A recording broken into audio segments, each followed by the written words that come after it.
The Dallas Jewish Historical Society was developed in 1971 by a group of dedicated, very concerned members of the Dallas Jewish community. They saw Temple Emmanuel be destroyed. It was demolished, and they got really concerned about what was going to happen to their history and their legacy within Dallas. Ginger Jacobs was our founder, who spearheaded a campaign to collect memorabilia for Jewish Dallas. And from there, the Dallas Jewish Archives was formed, and throughout the course of about the next 20 years, the Dallas Jewish Historical Society was formed as we see it today. What made you start the Dallas Jewish Historical Society? Yeah, we started as an archive because I wanted to preserve the history of Jews in Dallas. I felt that was very important. What life lessons did your parents live by?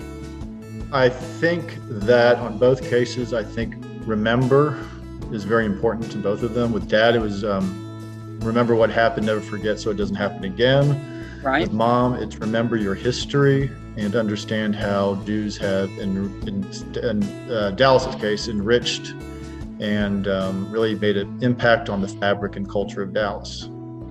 How did you get involved with the Dallas Jewish Historical Society? Well, my husband was asked to be the president after another one, and he said, no, thank you, but why don't you ask my wife? She would love it. And of course, I was asked, and I did love the idea because I thought another project, wonderful historical society, I love it. So I took it, and I had a great time, and I think we did really well. I think it was important to her to make sure that people knew where they came from. I think she still thinks it's important, right? And she, with the Historical Society, I think it was one way to really show that she cared about the community. What made your mother start the Dallas Jewish Historical Society? Well, some of it had to do with getting together with Ruth Cann and getting things moving, and also I think Mother became really motivated to do a lot of this when a lot of the Jewish institutions in South Dallas were being torn down to build the highway.